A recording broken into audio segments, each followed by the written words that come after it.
players gather to cast powerful spells, some of the oldest and most powerful in the history of Magic the Gathering. Ghost Quarter, Dark Confidant, Punishing Fire, and many others, battling head-to-head in brutal combat.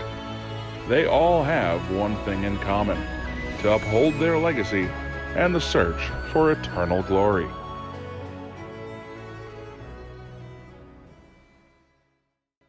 The Eternal Glory podcast is sponsored by Cardboard Live and TheEpicStorm.com. And welcome to episode 13 of the Eternal Glory podcast. My name is Anurag Das, and today I'm here with Brian Cook and Wilson. Wait, where's Wilson? Hello, friends. Wilson? Hello, friends. Oh my god. Oh my god. Is that Eddie? Eddie Zamora? What's up, Eddie? Welcome back. For listeners of the cast, if you don't recall, Eddie was with us in episode 6 where we talked about streaming, and today we have an exciting topic that I think Eddie has more of an opinion on, but we'll get into it after these first quick hits. So, as usual, the quick hits begin with our donations, and I'd like to say thank you to my man, Dick Fisher, with the $25.69 donation. Thank you so much, Dick. And then we also have a couple of heavy hitters, Marshall Arthurs with a $50 donation. Marshall, thank you so much. And then Henrik Korkuk and Jordan Wood, also with the donations. Appreciate it very much. Guys, I want to say thank you so much. These donations go strictly into editing the podcast. I tried to do it before. It's tough. It's hard. So we hired a fantastic editor by the name of Phil Blackman. What's his Twitter handle again? @ForceOfPhil. A classy too. And I think he's also one of the hosts for the Eternal Struggle. Eternal Durdles? Oh, shit. Wow, Phil. Feel free to make Anurag look like a clown. What the hell are you doing up there, you clown? You really think you can defeat me with attacks like those? Not good enough, Kakarot! Is that all you got? Oh, God. We're gonna axe that part out, right? That's where the dollars go. That's why our podcast sounds so clean and crisp. That being said, let's move on to the next section. What's going on, guys? Hi. Not much. Just working and playing Magic. About to head out to Grand Prix Las Vegas, actually. You guys caught me right as I was going to head out in a little bit. Can I guess your Modern deck? Sure. Is it humans? It's not, because I'm not playing Modern. Ding! And that's the correct play. I'm actually going to Vegas as well, but I'm leaving tomorrow morning, and I'm also not playing Modern. I'm going to go Friday, basically just have a good time with friends, probably playing like a Legacy side event or two, and then playing the PTQ on Saturday. Is that kind of what you're doing? Yeah. Yes, that is my plan, is to just hang out with people and play Legacy whenever I can, especially the MCQ. But full disclosure, I did bring the cards for Modern Humans as well in case I audible to play the GP last minute, which means I only had to bring like 15 more cards. It was fine.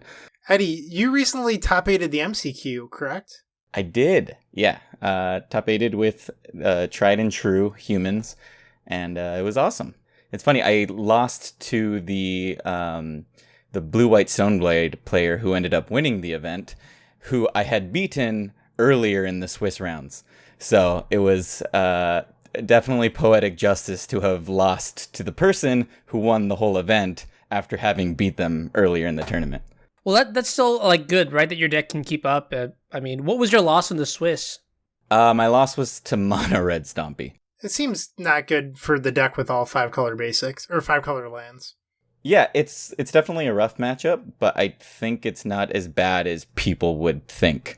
I think a lot of people think it's like lights out, Blood Moon has resolved, they lose, but we play Noble Hierarchs and Aether Vials, and Aether Vial doesn't care what color creatures are. They get put into play either way. I could see it being a little bit swingy, maybe a little play draw dependent, but I mean, you know more about that than I do.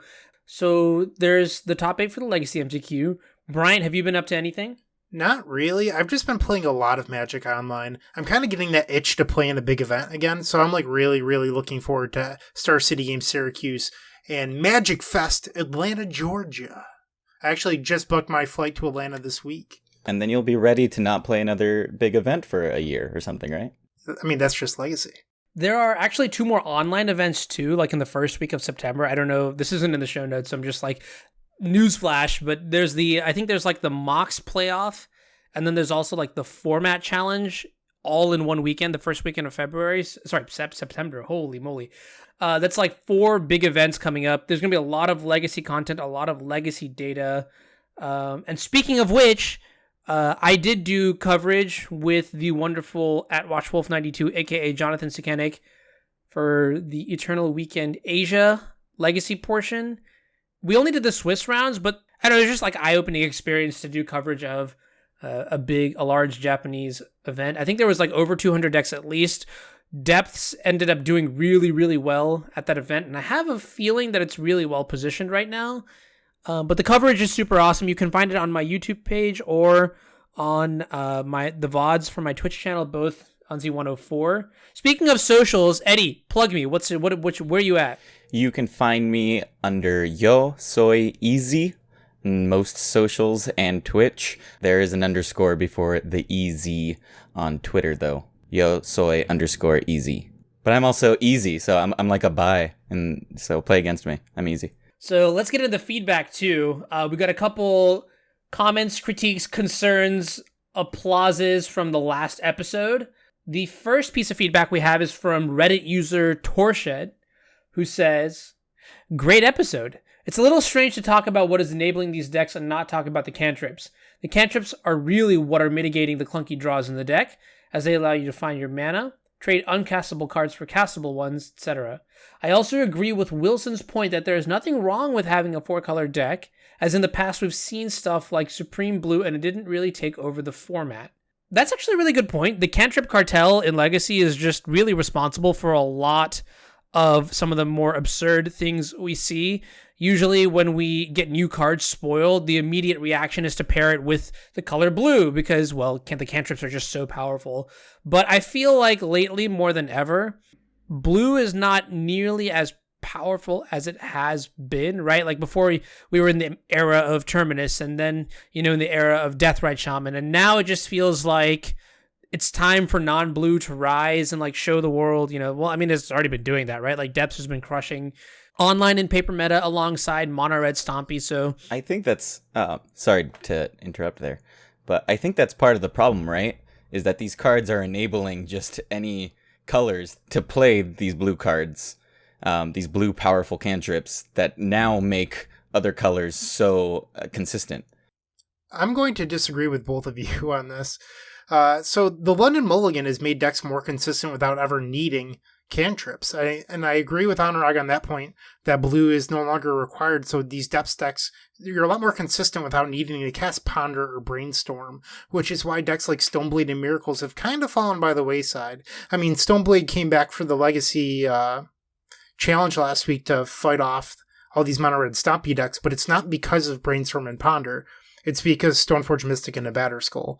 And that's like percentage points that the blue decks used to have pre-London Mulligan, where they were always more consistent. So that was the natural pull to play them. And post-London Mulligan, it's not there.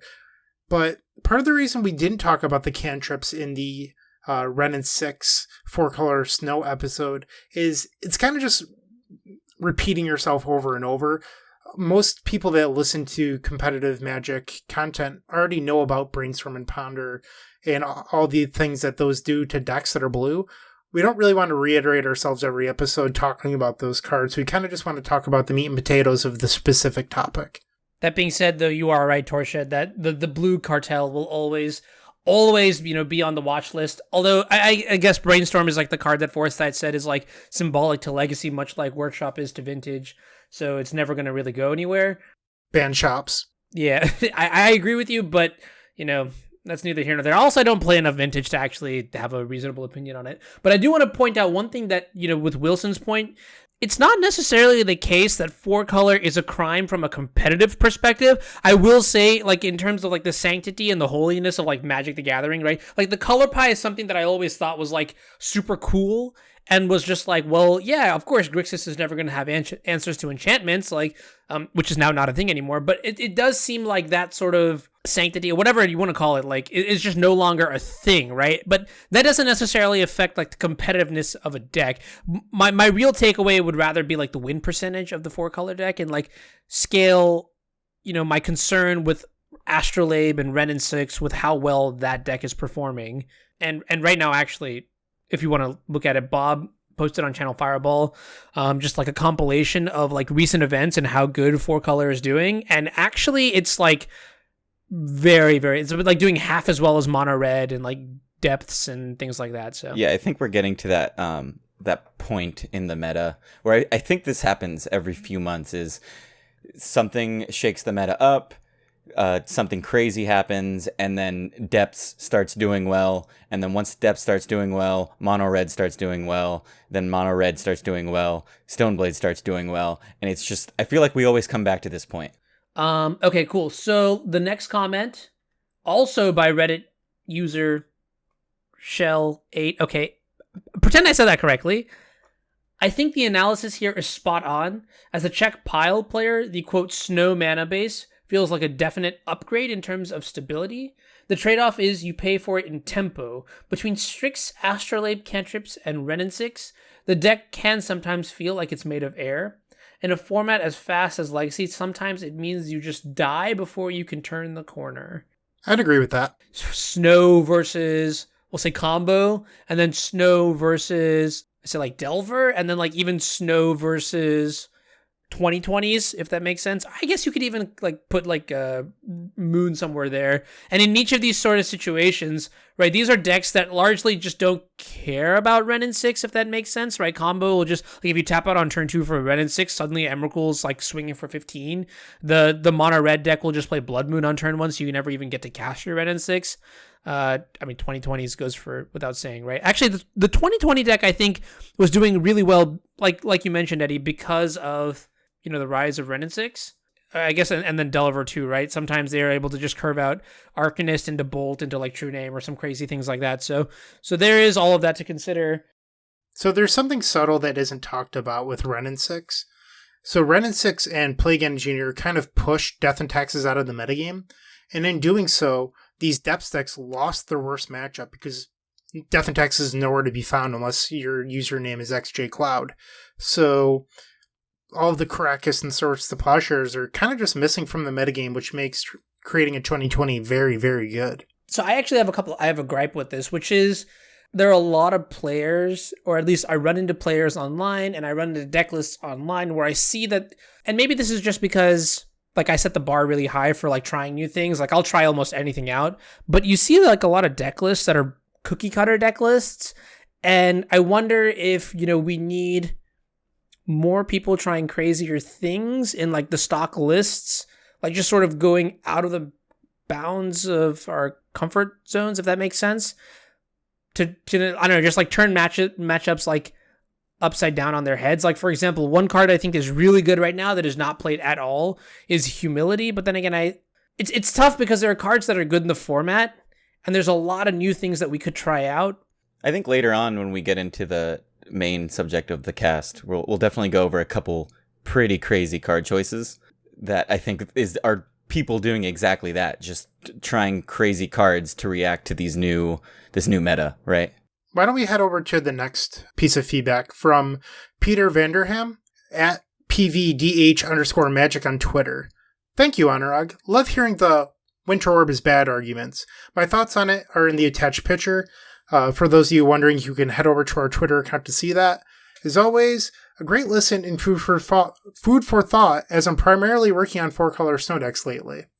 And then Lawrence Harmon from the Thirst for Knowledge podcast had quite a bit of back and forth with Peter, and I thought it was a pretty interesting conversation, even though I didn't participate. So if you're interested in that, head over to our Twitter at Eternal Glory Pod.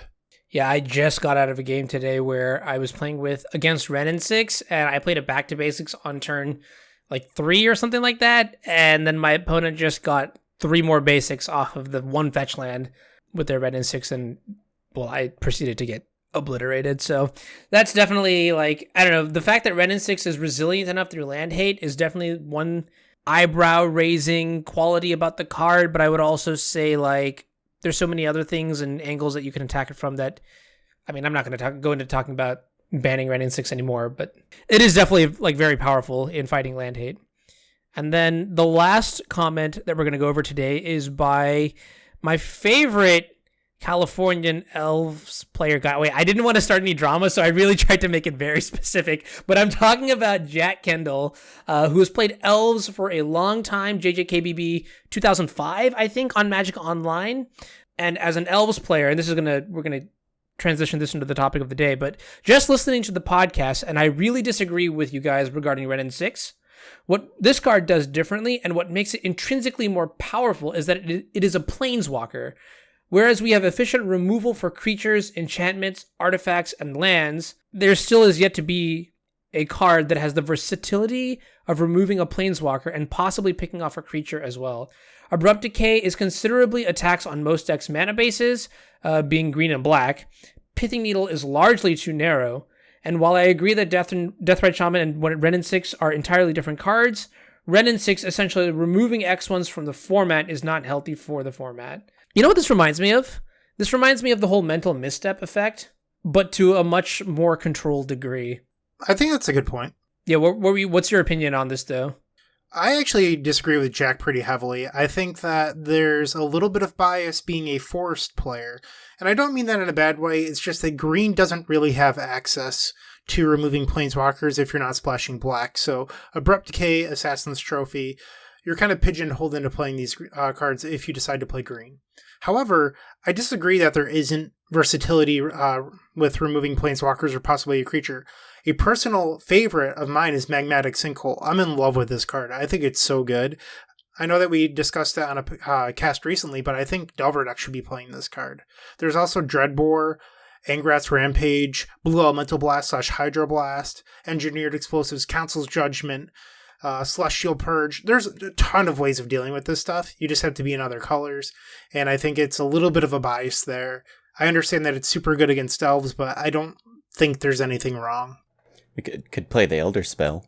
There was one time I was playing a match of Magic Online. It was on stream, and I had basically the Trinity out. I had Teferi, I had Jace, and I had Narset, and I just used all my Planeswalkers to answer the board. And I jokingly said, well, it'd be hilarious if they had the Elder Spell here. That's literally the only card they could. And then, yeah, you get the idea. Next turn, all my Planeswalkers were gone, and I was like legit just screeching. The Elder Spell is a card, and it's terrifying. I can see where Jack is coming from as a person who likes to play creatures. Yeah, it's a different card than Deathrite Shaman. Deathrite Shaman was a tempo card. It ramped these mid-range decks and such, but Renin 6 kind of, I think it's a similar problem from a different angle.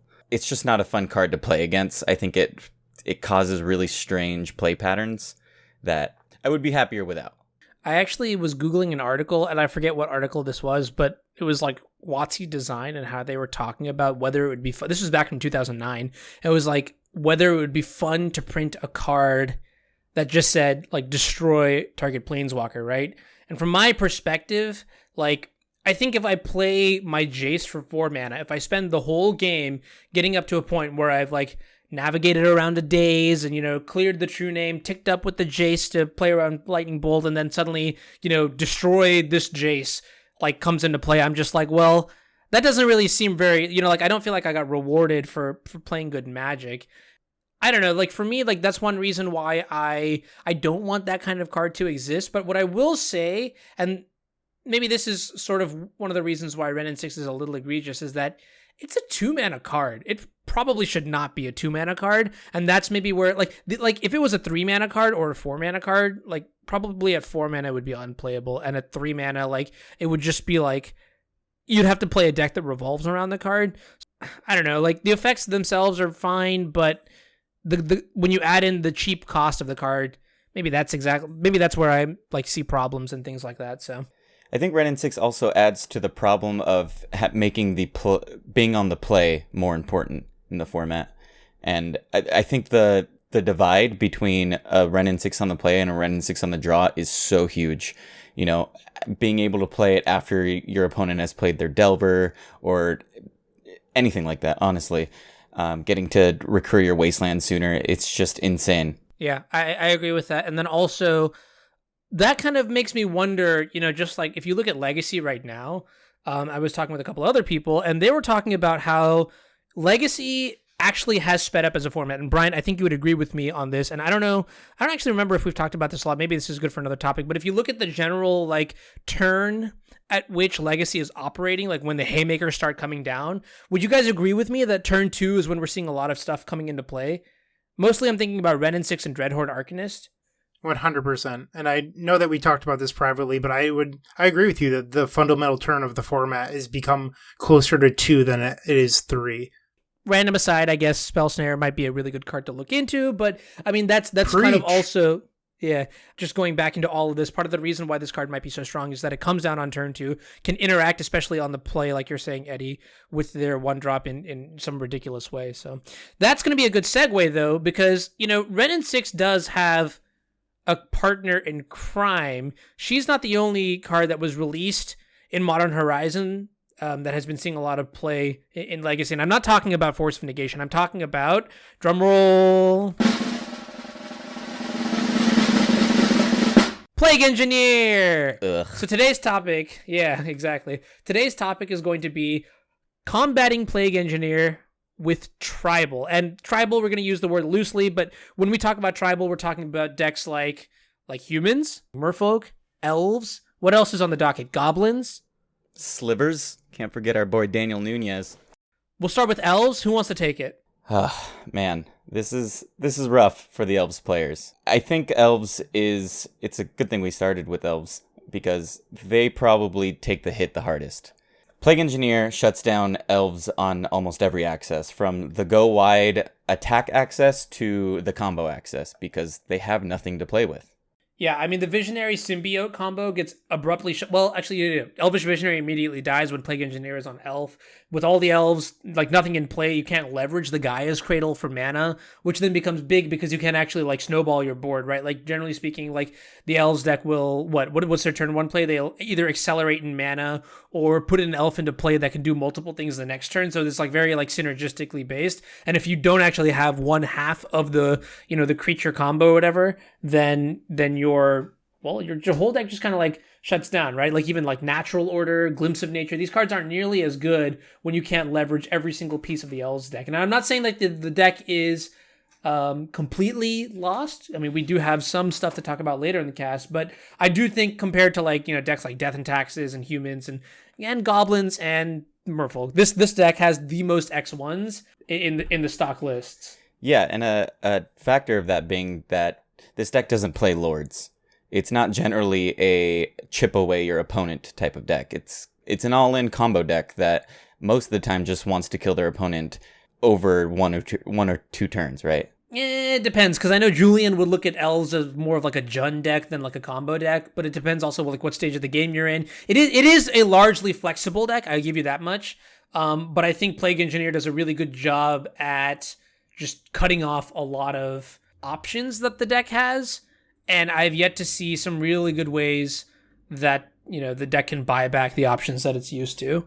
There's one more thing, Bryant, you were talking about earlier, how green is one of the colors that doesn't actually have good creature/planeswalker removal without splashing a color. And that does kind of like sort of price the elves deck into playing green and black. But that's like nothing really new, I guess, if that makes sense.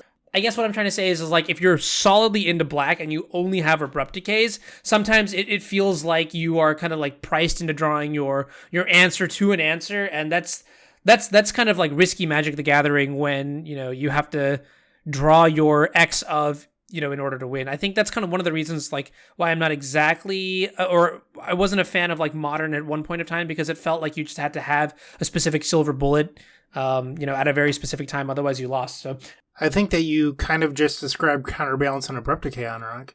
Was that not something that was a battle for years? Yeah, actually, that's a good point. So if we want to use something like that as an analogy, I think the difference between Counterbalance and Plague Engineer is, what am I trying to say? I'm trying to get to the sort of Chaos Elves version that Julian had built towards the end of the top days that featured like multiple Cavern of Souls, I don't know, just like main deck Gaddock Teague and things like that, right? Like what Counterbalance did not do was completely strip you of the option to actually cast your creatures. Like you could still put them into play. There would still be like an Elvish body in play or some sort of creature in play that you could leverage there's still tactics that you could use in the matchup. Whereas Plague Engineer is just like, it's so ridiculously powerful in the matchup. It's just like, you literally have to have something else that isn't an elf or elf-related combo to beat it. I think what I'm getting from you is that what Counterbalance did was stop anything from happening from this point on. But what Plague Engineer does is stop that and then also destroy your whole board, more or less. Which, Miracles has 30 other ways to do that, but not in one card like Plague Engineer. I'd like to circle back to this a little bit later because we're not quite to the answers topic yet, but I do have a rebuttal at some point. So the next note is, I wrote this, not a knock on the Elves community, but what I've seen from Reddit and a couple other places online is it looks like some of the leaders from the Elves community have sort of audibled to other decks, and it's making some people wondering what they should be doing. So I didn't write this, but I guess Julian's been playing a lot of Bomberman recently, and I think that this could potentially be part of the issue. I'm not blaming Julian or anyone else for exploring other decks. It's something wise to do when your deck isn't good.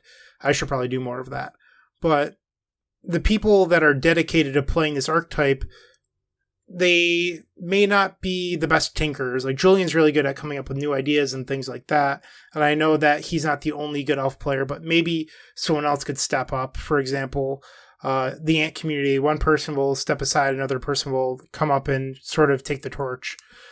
It's just, they're looking for someone to lead them, and someone could be you. Yeah, actually, I want to follow up on that. I wouldn't say that it's necessarily the case that ideas aren't coming forward, but it could also just be the case that the ideas that are coming forward aren't necessarily working, right? Like, I mean, one example is you could play Lords, but then like Plague Engineer still... Here's the thing with Legacy, right? People change sideboards. They don't change decks, right? People get pretty attached to decks that they play, and unless you have like the bankroll to play everything or the network or whatever, you generally will stick to one deck, and you really get into that deck and learn the very detailed nuances of it. And so I have to imagine that for someone like Julian to play like Bomberman at big events like online in the challenges, I think at an MKM he said at some point he was also playing Bomberman. It's not like he didn't try with the deck, right? So take that for what it's worth. I don't know. Julian will probably have some interesting commentary to give us for why maybe he hasn't played Elves as much. I'm really looking forward to hearing that. Compared to all the other archetypes, I haven't seen too much done with Elves, and I wonder if that's because the solutions just aren't good enough. So yeah, I guess let's transition to the next, because we've got a lot of decks to go through. So let's talk about Goblins. I think that Plague Engineer hurts Goblins. I mean, Plague Engineer obviously hurts all the decks we're talking about today, but it really hampers Goblins in a few different ways, one of which is I think it makes some of the key Goblins that people would play normally almost borderline unplayable. Goblin Lackey, for example, similar to when Deathrite Shaman was in the meta, and Goblins wasn't a deck because Goblin Lackey could never connect. I don't know if I agree with this. Sorry. But, like, are we talking about Ren and 6 or are we talking about Plague Engineer? Because Plague Engineer isn't coming down till turn 3. If you play a turn 1 Lackey, you're getting 1 or 2 connections in before a Plague Engineer can even come down. So at that point, if you get 1 or 2 connections, hasn't Lackey sort of done its job? I'm assuming that Plague Engineer is being played in a deck that is also playing a ton of spot removal. Sure, but we're just talking about, like, Plague Engineer versus Goblin Lackey at the moment, right? Sure, that's fair. Yes, like if you min-max how Goblins would work against like a stock blue soup, Plague Engineer deck, right? Having the tool of Plague Engineer is pretty damning because it definitely makes future Goblin Lackeys just like not very good at all outside of like Lords and things like that. I do agree with Bryant that like the turn 1 Lackey is still probably not going to have that much of an impact, or is not going to be that much impacted by the Plague Engineer, but I do see what you're saying, Eddie, where it's just like all the X1s that are in the Goblins decks just become a lot more difficult. So Bryant wrote up a nice list of some of the X1s that, were currently played in Goblins. Munitions Expert. We've got Mog War Marshal. Actually, that one's kind of big, right? Because the whole principle of Mog War Marshal was you wanted it to die, and now it's not dying profitably, which is kind of crazy. You've got Goblin Matron, which technically does replace itself, and then Gem Palm Incinerator, but I don't remember the last time someone cast a Gem Palm Incinerator against me, so... Well, they don't cast it, they activate it, right? Yeah, exactly. I mean, I've seen it in play attacking for 2 alongside a Goblin Pile Driver before. Okay, fine. That's reasonable But a value, big I one to guess. me is Goblin Sharpshooter. In a world that Goblin Chamberlainer exists, I still see Sharpshooter in lists. I did a ton of research for this episode. I scrapped through every single archetype's deck list. There's so many Goblin Sharpshooters. Why are people still playing this card? Chainwhirler is a 3/3 with first strike. It just doesn't make sense to me. Archmage's Charm is like blue, blue, blue, and it does everything a blue player would ever want, but it's pretty unplayable. And I mean, the Goblins decks are secretly like at least 2 colors, right? With like red and then colorless for like Wasteland, Cavern, and Rishodon Port. So maybe it's not as easy. You have Aether Vials, and it doesn't need to be cast on turn 3 reliably. You mentioned another one, Brian, too, which was Sling Gang Commander. I really love this like card. this. That card is sweet. Yeah. It is a 1/1, right? I think it's a strictly better Siege Gang. Are we thinking of Sling Gang Lieutenant? Oh, yeah, it's Lieutenant. I'm sorry. I might have wrote the wrong name in there. My bad. Yeah, no problem. It's the 4 mana, 1 black, 3 colorless, 1/1 that reads, when Sling Gang Lieutenant enters the battlefield, create 2 1/1 red goblin creature tokens, and has the activated ability of sacrifice a goblin, target player loses 1 life, you gain 1 life. Yeah, card's sweet. It means you never ever have to move your Aether Vial up to 5 ever again, which is kind of a big issue for goblins in the past, because if you then drew a ringleader off the top, you were kind of in a sticky situation, where now with the goblins deck, you leave it on 4 for the rest of the game, and all of your top decks are now live, which is pretty relevant against the blue stew decks. Yeah, I think that card's incredible, and the swing that card provides when it lives is astronomical. The one downside of Sling Gang, though, is that with Plague Engineer, you don't really get a chance to sacrifice any of these goblins. They sort of just die. Where with Siege Gang Commander, you could potentially, I mean, this is sort of dreaming, and you're probably still in a bad position, but with Siege Gang Commander over Sling Gang Lieutenant, you could sacrifice the Siege Gang and kill the Plague Engineer, but at that point, you're probably not in a great spot. Yeah, five mana plus 3 mana. 5 mana plus 2 mana to kill 1 Plague Engineer, which theoretically could even get K commanded back. I don't know if we've talked about that, but like Plague Engineer being resiliently like recurred through spells like that, that's a high premium that you got to pay to get the thing off the board. But I don't know, like if that's what you got to do, that's what you got to do. Yeah, I mean, that kind of leads into the whole Plague Engineer kind of dismantling the theme that is goblins, which is make a ton of 1/1 goblins, token or otherwise, and kind of go wide and kill your opponent. Half of your cards are turned off. Half of your cards that would generate 1/1 tokens are turned off now because this 2/2 basically blanks them. Yeah, you'd be pretty hard fought to find me casting a Krenko, for example. Okay, wait. Let me tell you this. There's one Merfolk player who frequently visits my channel. His name is Tuxdev, and he's been playing Merfolk for a long time, and he streams Merfolk too sometimes. So that's twitch.tv/Tuxdev. I remember hearing a little while ago, actually, some frustration from Tuxdev that Plague Engineer was making true names so bad in his deck that he almost wanted to play a version of Merfolk that had 0 true names and just like 16 lords. That sounds great. That sounds great, but also like the fact that Plague Engineer has that kind of impact. Well, it's almost like Merfolk is like super good because it's like true name tribal, right? You just put true name into play and then Phantasmal image it like 5 times and then start, just beating face. Giving it Island Walk and the Blue Mirrors. Yeah, exactly. So the fact that like, Plague Engineer would, even for a brief moment, make someone say, like, I don't want to play True Name Nemesis in my deck when it's the most broken thing you could be doing is pretty terrifying. So I think one of the bigger issues with Merfolk is that the deck actually plays a bunch of X1s before they get large. So Curse Catcher, Silvergale Adept, and then recently Benthic Biomancer, but I don't like that card. I don't care if it can get bigger.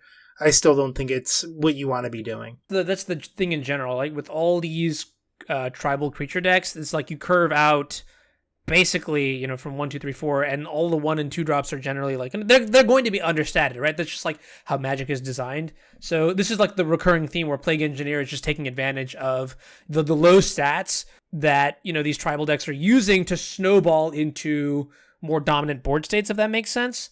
Maybe that's like an underlying reason for why Plague Engineer is so good, is that it's doing enough to slow down these decks that are. Would you call, okay, this is just a random aside, Eddie, would you call humans a snowball deck? Not particularly. It can be, I think, depending on the matchup, but it's kind of connect the right pieces together and kind of disrupt your opponent while you kill them deck. I'd argue that Humans is almost a tempo deck. Yeah, it's funny that you say that, Brian. I've often described Humans as kind of the middle point between Delver and Death and Taxes. So I think one of the biggest issues with Merfolk is that the deck actually doesn't play any main deck removal anymore. It used to play cards like Vapor Snag and Dismember back in 2011, and Dismember is just a sideboard card. There's no Vapor Snags. The only actual answer that you have to a Plague Engineer is 4 copies of Force of Will. The decks don't play Daze anymore. These decks have become Chalice Tribal. You're essentially playing Blue Dragon Stompy. Right. I mean, I think that's generally Merfolk's jam is don't care too much about what your opponent is doing. Deal with the really important life-threatening things and just kill them. Kill them with your unblockable Merfolk, right? I don't know, like Mutavault's a pretty resilient card, True Name Nemesis Phantasm, we already mentioned. Silvergill Adept replaces itself, but the utility comes in the fact that it is basically a quote free 2/1 body that gets stronger with all your lords. And so when you remove all of these nice add-ons from the full menu, it's just maybe I should order elsewhere. You get what I'm saying? What about your deck, Eddie? How do you feel about Plague Engineer against Humans? I don't like this card at all. Tell me how you really feel. I like that sigh. It was just such a real human. You could hear the emotion in it. Well, yeah, go ahead, Eddie. What's up? It's not a fun card. It's a demoralizing card, to be honest with you. I guess its biggest impact on the deck, and I think this applies for Death and Taxes and Maverick equally, is that Plague Engineer is a 1-card combo to combo that is Thalia and Mother of Runes. That's a synergy of cards that is been tried and true for any white creature deck in Legacy, and this card just completely dismantles it with zero regard for what those cards do. That's super interesting. Thalia always feels to me like the card that punishes blue players for trying to play these Xerox decks with all their Brainstorms, Ponders, Dazers, Force of Wills, and that Plague Engineer it comes into play, first of all, kills the Thalia, second of all, and isn't even taxed by the Thalia, third of all. All three of these things, it just feels like this card is in R&D that designed this was just played against Thalia a couple too many times and was just all right, let's get rid of this card. The sort of early tempo that you can gain from a turn 1 Mother of Runes and a turn 2 Thalia, that it's no longer really a thing. Because of, I don't want to say no longer really a thing, but that Plague Engineer is so good against it. It definitely does raise a red flag for me. Yeah, and it just creates strange play patterns that otherwise would be a little more straightforward for me. Because, the only Lord that I play in my deck is Thalia's Lieutenant, which has its positives and its minuses. The positives being that it's a Lord that indefinitely pumps my creatures, right? So once I play it, all the creatures that were in play are now bigger, but all the ones after it are not. But he gets bigger, I guess. But it makes it so I value playing out creatures before Thalia's Lieutenant and having to take risky plays doing so in order to get that pump effect.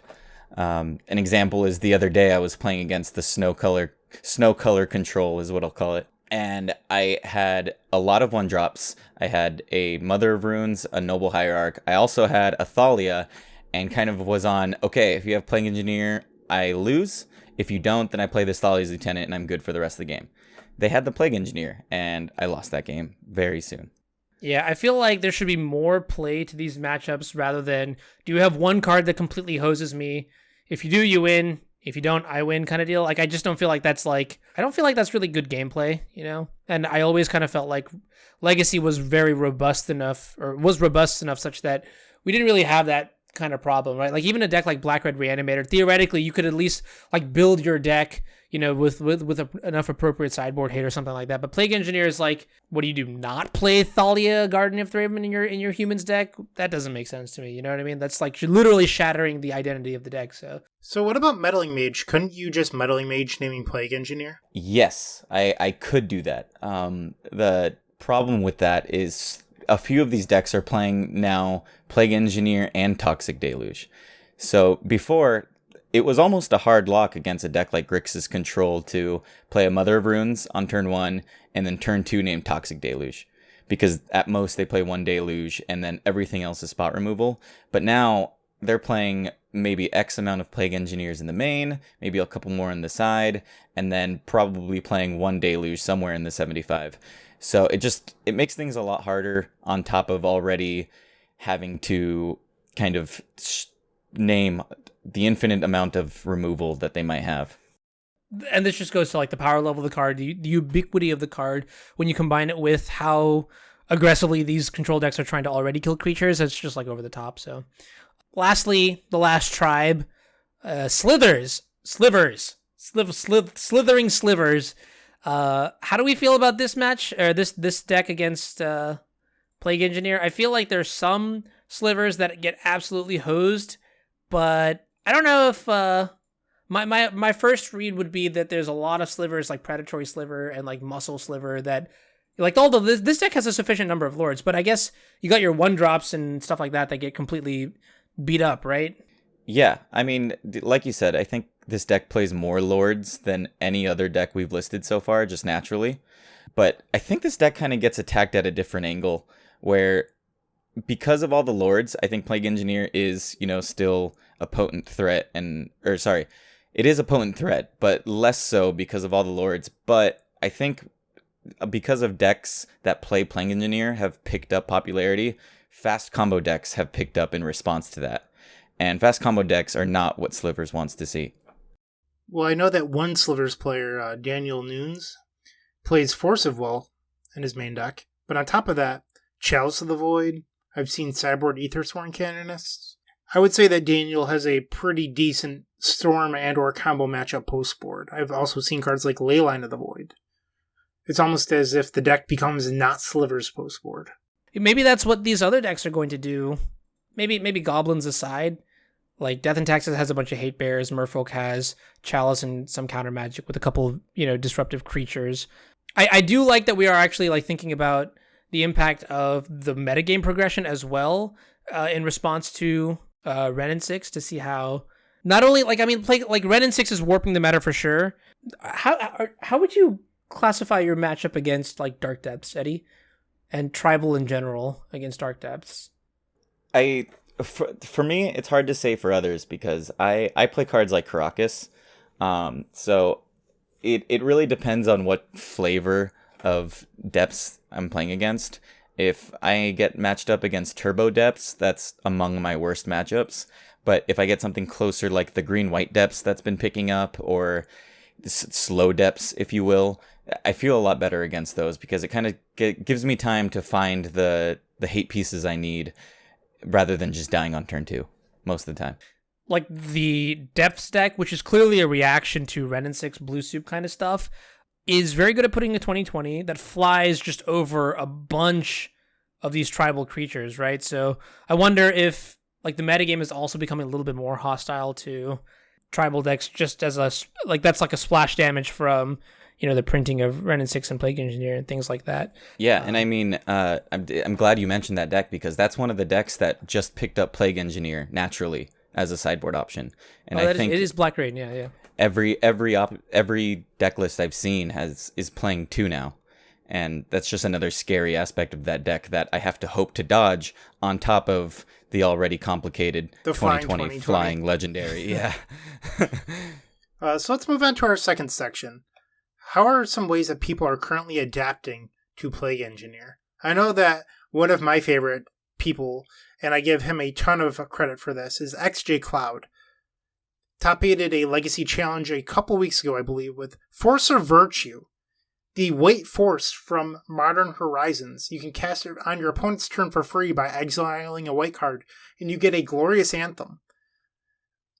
Ryan, or his name's John Ryan, right? John Ryan. John is pairing it with Squadron Hawk and Giver of Runes. These cards all get around Plague Engineer, well, Squadron Hawk less so, but paired with Force of Virtue, it's actually pretty respectable clock if they don't have the Plague Engineer. This is the kind of tinkering that I like. I like thinking outside of the box and getting a little crazy with your ideas, seeing what's possible and then reeling it back in after you've experimented. Yeah, I think Squadron Hawk has some sweet synergies, like you get 3 more birds and you can pitch one to the Force of Virtue, and then that's kind of cool. So it's not like you're actually like going down in cards. Giver of Runes seems really, really good as a replacement for Mother of Runes in a world of, like we mentioned earlier, just being on the draw against a Ren and 6 deck. You don't immediately lose your 1 mana creature.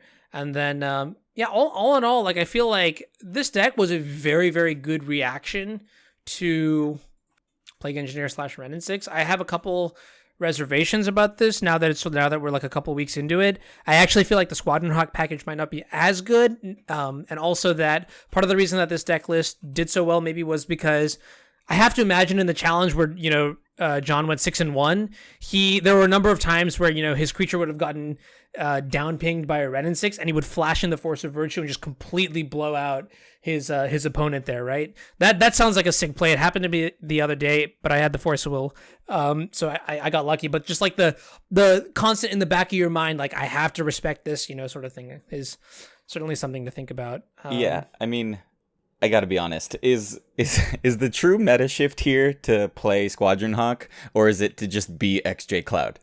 Because that guy is so good at Magic and D&T in general that he was still winning. I mean, he's one of the 1% Death and Taxes players that was still saying, I think Death and Taxes is in a fine position. I don't know what you guys are talking about. Where the rest of the world was saying, absolutely not. You're out of your mind.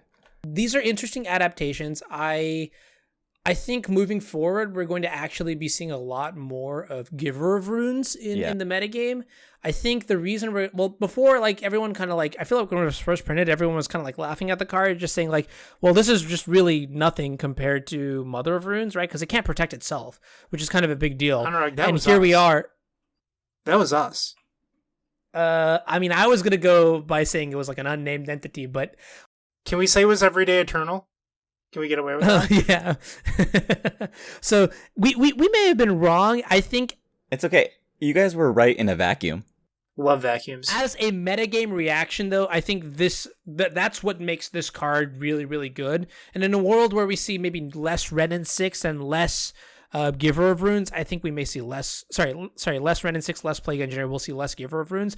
I do want to give a shout out, though, that maybe to the rate at which I'm seeing Giver of Runes, I'm seeing it a lot online, but even when I was doing coverage for Eternal Weekend Asia, I saw a lot of Giver of Runes out of the Death and Taxes decks there. So I think for people to immediately be picking up this card in a world where Legacy is somewhat, when it's one of those slower formats to evolve and adapt, tells you how maybe necessary this kind of change is. One thing I like about Squadron Hawk, sorry, kind of a non sequitur there, but is it's really good against Terminus. How does that make you feel, Anurag? Disturbed. Actually, I was playing against Death and Taxes. This is like my subset of experiences where I was playing against the Squadron Hawk version. I literally had to Swords to Plowshares 3 Squadron Hawks because there was a Sword of Fire and Ice in play, and every time I cast a Swords or flashed it back, like I could just feel like, like I'm losing like a quarter of my heart, like a la Zelda or something like that. I don't know. It was just like, it was rough. So Eddie, how are you fighting back? What are you doing to help beat Plague Engineer? So I'm taking the approach of just trying to play more removal. And by that, I mean more removal creatures. So Reflector Mage, Deputy of Detention, Palace Jailer, cards like that. It's kind of what I have to work with right now. And I'm also testing cards like Dismember again. It's a card I used to play in the past, but it might be time to bring it back because this card, I can beat the first one, but then once they start bringing in another one or start killing the creatures that are already in play, it's really hard to beat for me. I will say that Phantasmal Image has become a card that I've become enamored with over the last few weeks because it, on top of making the deck a little more consistent, it gives me more copies of Reflector Mage and also lets me copy their Plague Engineers. And I've had cases where I name Carrier with my copy of Plague Engineer, and then I can slam a Orzhov Pontiff to deal with theirs. It's a lot, but it's kind of what I have to work with right now, unfortunately. And then post-board, I start kind of taking out some of the X1s that would be there normally, and I become a little more of, I guess, what you'd call a zoo deck. I play stuff like Knight of Autumn, Deputy of Detention, like I said, Phantasmal Image to kind of spread Plague Engineer thin as much as I can. Cool. So I know that Fnatic with 2 T's plays a lot of Merfolk online. What I found was, I know that Anurag mentioned Tuxdev is the Merfolk player, but what I found is that Fnatic took second in the last Legacy Challenge, but also just has a bunch of 5-0s with Merfolk. So I was analyzing their deck list. I was shocked. I saw Benthic Biomancer, which just gives me chills because it's so bad against Plague Engineer. And no Phantasmal Images. I thought for sure in a world run by Plague Engineer, you'd want to be copying your lords to get bigger. And that just wasn't the case here. Fnatic is running 4 Names, Merfolk Tricksters, Benthic Biomancers, Coral Helm Commanders. I do like Coral Helm Commander because it becomes a 4/4 Flying Lord, which flies over the Death Touch body of Plague Engineer. So that's super sweet. But I know that Eddie disagrees with me with this, but what is Merfolk Trickster doing in this deck list other than tapping down giant Merit Lages? I just don't understand. Oh, Merfolk Trickster seems so insane. Don't you get to like Yes. turn their Plague Engineers into like nothings for a turn? Yeah, so that's what I was arguing, is that's what I'm going to try to argue, is that I think that card, sure, it's conditional in that they have to be tapped, right? It taps them. Right? Oh, it taps I them. believe so. None of us have Google. We can't figure this out. So Merfolk Trickster taps target creature, and then it loses all abilities until end of turn. Right. Okay. Now I know.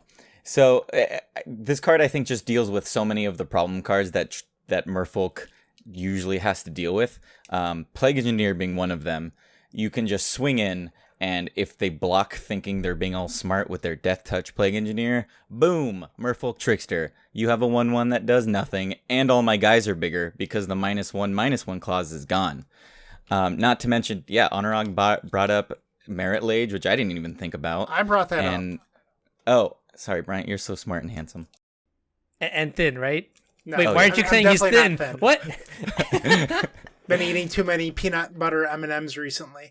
But I like the Tuxdev strategy more. I like playing a bunch of lords, 16 lords, just becoming huge and then swinging through. That's my style. I'd rather just go over. I think the issue with that, though, is, yeah, more lords in a perfect world is like the place to be because they just counter Plague Engineer. But when your opponent starts playing these spot removal spells, it kind of turns into a house of cards, right? Where they kill the first lord, kill the second lord, and then suddenly all of your X1s are gone too. Plague Engineer means that you have to have a second lord in play. And then at what point is, like, how many lords are you going to say you have in play before it's too much? You know what I mean? Like, you're going to have 4 lords in play to beat every single situation? Right, which is one of the reasons I'm actually really happy that they cut Phantasmal Image from the Merfolk list, because Phantasmal Image in my deck is sweet. I copy a Thali's Lieutenant, and like I said, my creatures stay big forever. And if they kill that Phantasmal Image, and it's a very fragile card because it reads that if you target it at all, you have to sacrifice it. So that's just another lord that becomes easily dealt with something like a Renin 6, for example, because you just -1 the Phantasmal Image, and then kind of that House of Cards effect starts happening, right? Sure. But it could also be a true name nemesis that can't be the target, or it could become the Merfolk Trickster that then taps the Plague Engineer. Right, but in any situation where you're not copying a lord, do you see how, like, it becomes trickier to set up that Navigate the game. impregnable fortress or whatever? One thing I don't know, I am a huge fan of Merfolk Trickster. I feel like this also one aspect of, you know, the Merfolk deck in my mind is that you put a bunch of creatures into play, you start swinging in the early game, suddenly your opponent's at like maybe 10 life, and maybe the Merfolk Trickster is what you need to push through the damage to beat your opponent. Like, they tap out on turn 3 for this Plague Engineer, and then you go like, all right, Cavern of Souls, Merfolk Trickster, you've got a 1/1, it's tapped, I swing in for, you know, the rest of the damage, or enough damage to beat the Engineer, right? Because they still have to pay the 3 mana, the cost for Engineer, and that's it seems like Merfolk Trickster is the kind of card that would exploit the tempo loss that is required to put Plague Engineer into play, if that makes sense. Absolutely. And back to what Brian first said when we were talking about this list, Coral Helm Commander, is such an incredible evolution of this list. I think that card is so sweet. Brian, what do you think about it? Thank you 5 minutes ago. I thought we agreed on this, Eddie. Come on. Sure, we agree, but I want to talk about what it does, right? Like, it becomes a 4/4 flying lord, and then it crushes Kevin Spacey's House of Cards. It just goes right over. yes, I think that's so awesome.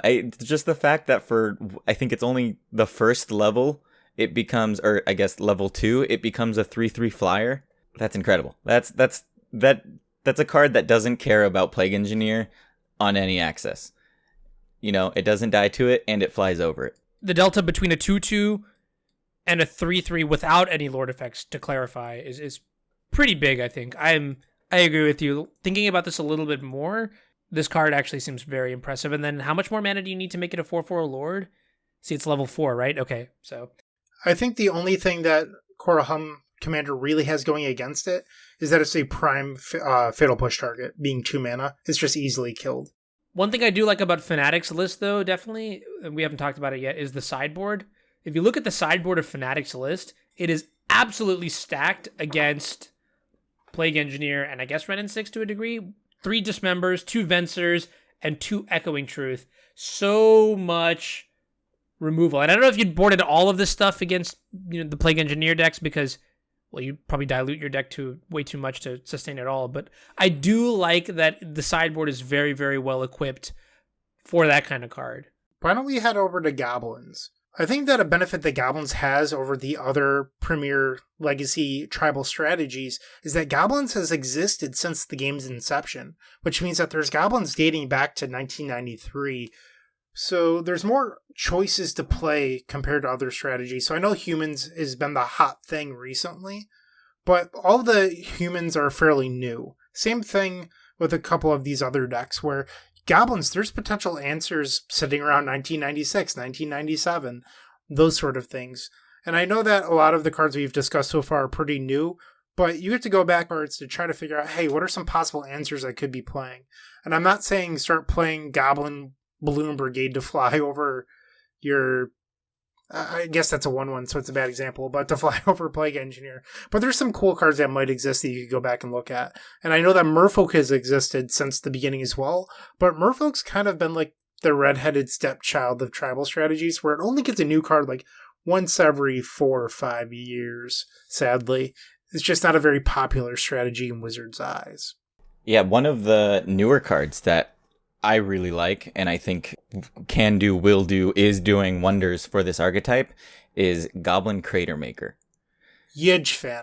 Huge fan of the Goblin Crater Maker. The card does everything, honestly. It's a 2/2, so it already doesn't die to Plague Engineer. You pay 1 colorless, and you do 2 damage to a Plague Engineer. And what's his toughness, guys? Oh. Ah, that seems good. It could also be 15 if the creature is an Emrakul. Isn't that crazy? You could literally kill Emrakul the Aeon's Torn with Goblin Crater Maker. Alright, you guys convinced me. I'm registering Crater Maker in my next Miracles list. Alright, let's go. But there's also another new Goblin that's so good that people are playing, usually as a 2 of. Goblin Trashmaster. People don't talk about it, but this card is effing nuts. So it kills Batterskull, which was a huge issue for Goblins in the past. People love to talk about how Deathrite killed Goblins. Batterskull had a huge part. The deck had to play cards like the, I'm going to blank on the name of it, but it's an ally that deals damage to whenever it destroys an artifact or something, but it was also a Goblin. Cost 4 mana. It was so bad. But with Goblin Crater Maker, you get a Lord that's actually playable. That's a 3/3 that happens to destroy artifacts too. Yeah, I think Trashmaster's awesome. There's also, I mean, actually, Goblins has gotten a lot of support recently, and I think it's actually showing. So there are 2 cards that I want to talk about. The first is Munitions Expert. That card seems insane to me. How many Goblins actually have Flash? Because this one does. It does, but it's also a 1/1, which makes killing Plague Engineer kind of tough. So if I was to be playing Goblins, I'd probably just be maxing out on Goblin Crater Makers and not playing Munitions Expert. But another option you can play is Tarfire, which is super sweet, kills Plague Engineer just dead. If I need to make a comment on Munitions Expert real quick, I will disagree that the card is so good. I think it's too important not to play, But with that said, it is super hampered by Plague Engineer because, I mean, it already doesn't count itself if Plague Engineer is in play, and you have to hope that you have had X2 goblins in play already for it to be good. Sorry. Continue to Tarfire. Tarfire is just great. You can also finish off the last 2 damage on a run in 6, so if your opponents maybe kill the Goblin Lackey, Tarfire. It's just a little bit more flexibility than it had before. If they're plussing, your creatures aren't dying, so I guess that's okay. Yeah, I mean, you could also, like, it could be like a really good sideboard card. I haven't actually seen it in any of the recent lists, but I do want to give a shout out to Goblin Lackey 1 and a bunch of the other Goblins crew members for their recent innovations with the list. One cool list that we saw, or that Goblin Lackey 1 has posted, is a 4-color list, and this brings up the next card that I want to talk about in this deck, or just in tribal decks in general, and that's Unsettled Mariner, which is an Azorius. It's just blue-white for a bear that says, let's get the exact text on it, but I think it's like every time you get targeted, you or a creature you control gets targeted, they have, like, your opponent has to pay 1 extra mana, otherwise you counter the spell or ability that targets it, which is really big when you think of things like Ren and 6 ticking down to kill a creature, for example. Having to pay 1 extra, like the suppression field-esque ability really does actually, like, the taxation does add up over time. Even like against like tendrils, for example, right? It technically does. Oh, okay. Stop well, that. it does make your opponent have to pay a bunch of mana. Card is bad, don't play it. Yeah. Okay. Opposite of Brian's point. Card is good. Do play it. I've played with this card, mana. and like it kind of covers every part of the spectrum, like the storm of the format, you know, getting tendrils, or the D&T side of the format. This card is so good against Umezawa's Jite. Having to pay 1 mana to activate Jite makes that card much worse. Yeah, it makes it a lot worse. I didn't actually think about that. There's just like so many random things that you have to think about, like Rishadon Port, Jace the Mind Sculptor, Swords to Plowshares, I guess, is the easy one. It's very subtle interactions that the D&T player suddenly is so choked on mana. I was playing against one once, and they were tapped out, and I was attacking for lethal, and they flashed in a Flicker Wisp, targeting my champion of the parish. It did not resolve. So, to bring it back to Goblins a little bit, a Goblins player was playing Unsettled Mariner in Goblins, and Anurag put it in our chat. The problem I have with this is now you're playing a tertiary color and, you know, a 4th color just to support this card. Hey. I think that's okay. But you're also playing lands that tap for those colors. So this 4-color Goblins list had some of those 5-color lands that Eddie's deck plays. But on top of that, it still has basic mountains and a couple other things in there, like Wasteland and Ports. It seems like a stretch to play this card. I know you have the Aether Vial. I know that you have Goblin Matron. Personally, I think this is a little too wild. This is one of those ideas that I think is okay to try and then reel it back after trying. In the long run, I don't think this is a Goblins card. I know it's a shapeshifter and you can theoretically play it, but I think it's a little bit more suited in a deck like Slivers or Humans. So while I do understand your trepidation towards the card, I will say the results that have been cited by the Goblins crew with that specific list that you're referencing. So just to get some context in, we're talking about this list that has 2 Crater Makers in the main deck, 3 Mariners, 4 Munitions Experts, and one card that we actually haven't talked about in the Goblins framework, which is Goblin Pile Driver. I think this card is also very good. Would you call this card? I feel like this card seems really good in a world of Red and 6 and Plague Engineer. It's a 1/2 that gets really big really fast. But what's attacking with it? Exactly. I was going to ask that same question. Micho! It's a 1/2 that can potentially be big, but you have to have other things to make it big. Yeah, and so next on our list is Slivers, for how people are adapting. And I don't know if you guys saw, but in a Legacy Premier event, the MCQ that I top 8'd, there was a Sliver player that brought a very peculiar list, I guess. It main decked 4 standstills. How do you guys feel about that? That actually makes a lot of sense, right? If you think about it, Like Slivers is, I mean, any Aether Vial deck could theoretically main deck Standstill. In a world where you're trying to fit Force of Will into your Slivers deck, it's not really that absurd. They finished at 6-2, which is a really good record, and I have to wonder, well, I mean, in a world where you've got Gale Riders, Crystal and Slivers, that's very good. Slivers get onto the board real hard, real fast. In a world where your deck also plays Ancient Ziggurat, though? This list is configured quite a bit different from what we're used to seeing from the famous Sliver player, Daniel Nunes. This player is playing a... Oh, they're actually not playing it. Yeah, they're playing what a slightly more normal mana base, where they're actually playing dual lands. But they're also playing stuff like Swords to Plowshares, Stubborn Denial, Force Spike. It's 2019. We're in the future. Insert me. Oh my god. I mean, I would have preferred if it was a Mana Tithe, but, I digress. So, Eddie, why don't we talk about some of the recommendations we have from you? I haven't been following you recently, but I think that Mana Strider would be insane in humans right now, because even through a Plague Engineer, it's a 2/2 flyer with haste and vigilance, which means it can stop the Plague Engineer from attacking you back after you get in there for 2 damage.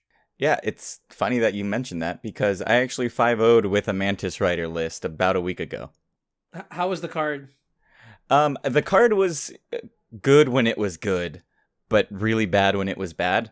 I really liked it, and it was particularly good when Plague Engineer was in play. But the card still suffers from what I think of it's always suffered from, is that it doesn't do enough when it enters play. Like, often 3 haste damage isn't good enough in Legacy. Even in a world where Merit Lage is super popular? It's better, but one thing about this format is Baleful Strix will always exist. Baleful Strix is not super popular right now, though. I think people still play it. A little bit of play, but I kind of get what you're saying, Eddie, which is like, when you look at humans from a thematic perspective, it's like you mentioned earlier, where the deck is really just about, well, it puts a clock, and then it has some very disruptive creatures. And I get that Mantis Rider is somewhat of a clock, right? 3/3 haste. But I feel like you have better rates in terms of damage. And in terms of disruption, well, this doesn't really offer anything, right? Right. And again, it's still just a huge tax on my mana. Being 3 specific colored manas, blue, white, and red, it makes my land base a lot more stretched than it needs to be, because cards like Wasteland can't pay for it, and I have to hope to have a vial or 3 colored sources.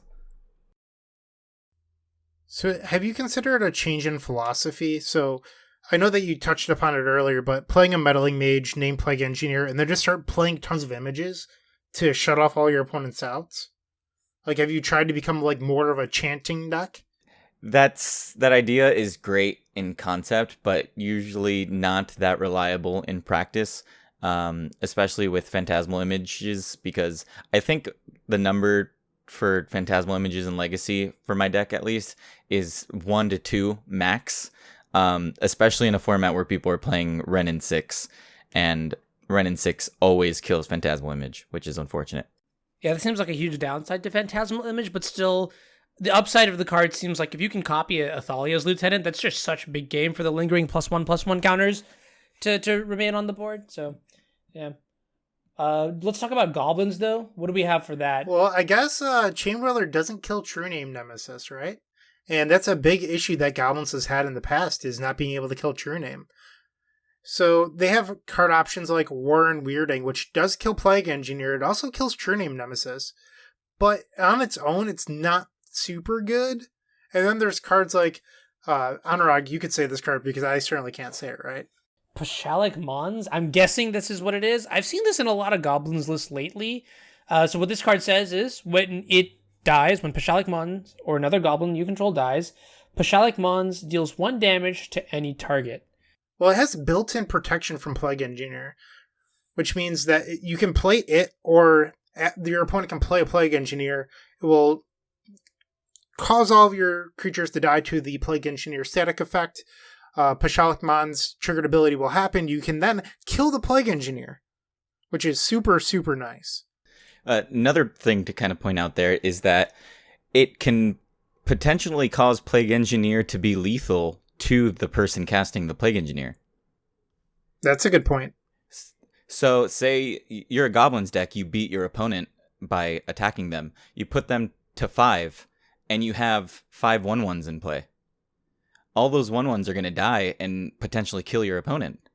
Yeah. So it forces your opponent to spend a turn removing the Pashalik Mons, which, in a deck like Goblins, time is super valuable, and that can be the difference between winning or losing. Yeah, it's actually interesting, too, because these Goblins decks are also playing Trashmaster, Skirk Prospector, and even the Sling Gang Lieutenant. These are all, sacrifice outlets for the Goblins deck, so I guess at one point, one way you could look at it is, maybe you can't necessarily connect, damage because your creatures are too weak or something like that, so you just sneak past and go to the face. I like that a lot. There's also the oldie but a goodie, Pyrokinesis. Certainly kills multiple Plague Engineers then. That one also seems pretty exciting, but it's a little bit resource intensive, and if the blue deck keeps in things like Force of Wills or whatever, it could be risky. But I do like it. It's a card that definitely should. How often do blue decks keep in Force of Will against Goblins? That's a good question. Maybe the Plague Engineer decks aren't, but forcing an Aether Vial or a Chalice of the Void is pretty big game. Sorry, I was just going to say, I'm really jealous of Pyrokinesis. If my deck had access to an effect like that, I think, take the world by storm. Why don't we come back to Elves? So what are some things that Elves can do?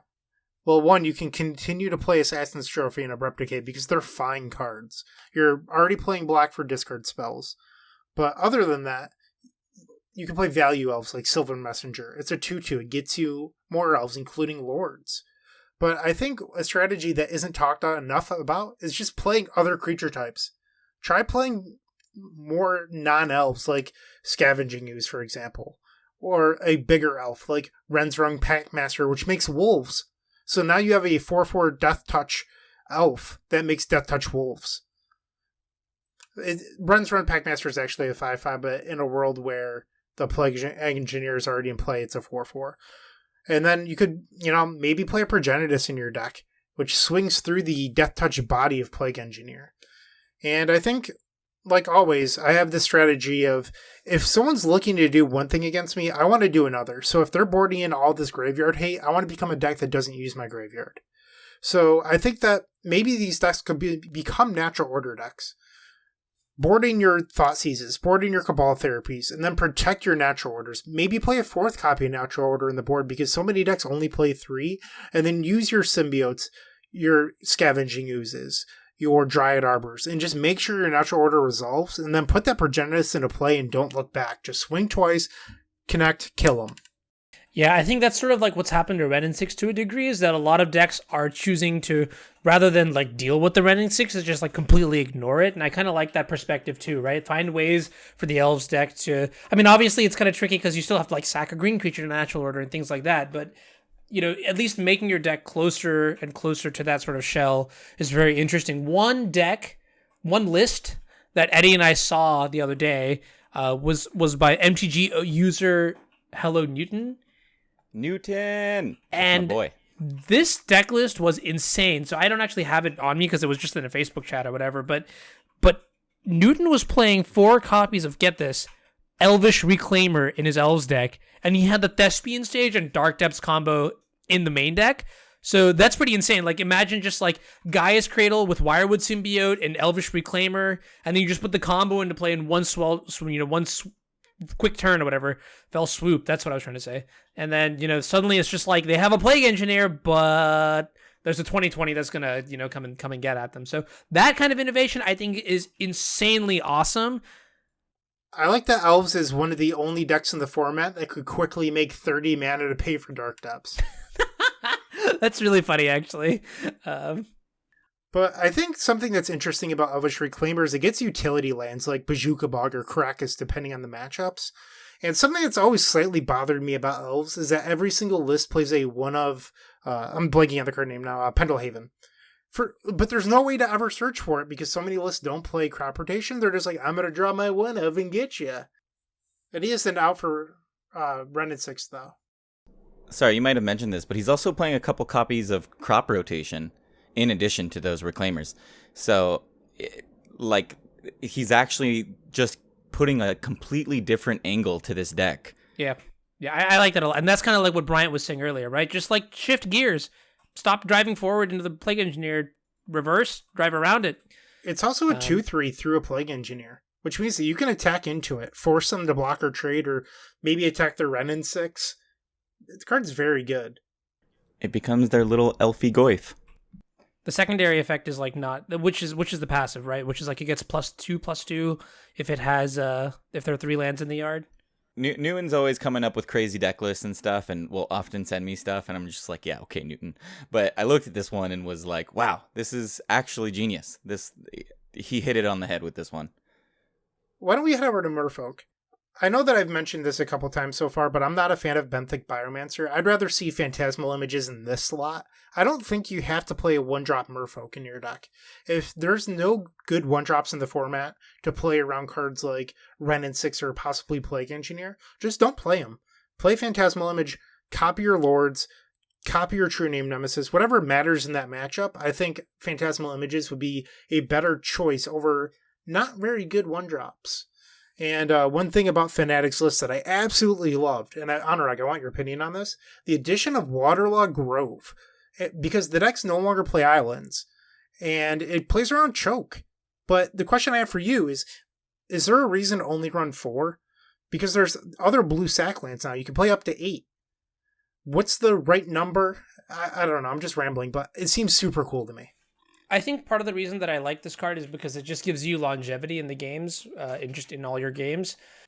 What I think the restriction here, though, is that you still have to fit everything else into your deck, and there are diminishing returns to the canopy lands, right? Like, the 8th one is probably not going to be as good as the 1st, the 2nd, the 3rd one. And also, if you think about it, right, like, the damage probably adds up, especially when you have, like, 8 of them in your deck. I do think the first 4 are pretty good, especially in a world where you've got, like, Benthic Biomancer. I could see a 5 or 6, yeah, that's not unreasonable, but I can't imagine that. I mean, Cavern of Souls seems way better. Mutavault seems way better, and you do want to have some number of islands just to have a clean mana base. So it's it may have just been like a plug and chug kind of thing, and you could probably tweak that number based on whatever you want. It could also give you access to some random sideboard cards too, but that's neither here nor there. Okay. So one thing that I think the white base tribal deck, so Death and Taxes, Maverick, these decks should be playing. And I mentioned this earlier, Celestial Purge. I am super high on this card right now because it exiles Renin 6, exiles Hodak and Merit Lage. Or Hogak. Sorry, listeners. Cute. But I just think it's so good. It also exiles Plague Engineer.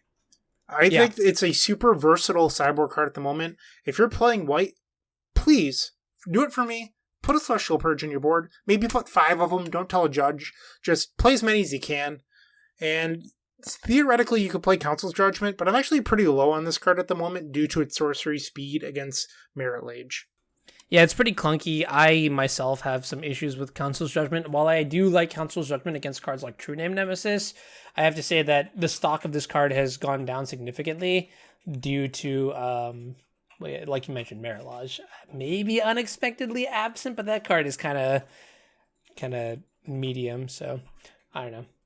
But yeah, just wrapping up now in general, I think these are some pretty good tips. The macro is going to be usually like, try to play cards that, first of all, aren't X1s. Try to play cards that are Lords to pump the rest of your squad. Or, maybe just pivot entirely. It's getting pretty late here, so we're going to wrap this episode up. Once again, thank you everyone for listening. Thank you, Eddie, so much for joining. We're really grateful that you were able to join us today, Eddie. Wilson's going to come back next time, and he's going to tell us about all the fishing stories from this past week. So look forward to that. And on that note, we'll see you next time. This is the Eternal Glory Podcast. Thanks, Eddie.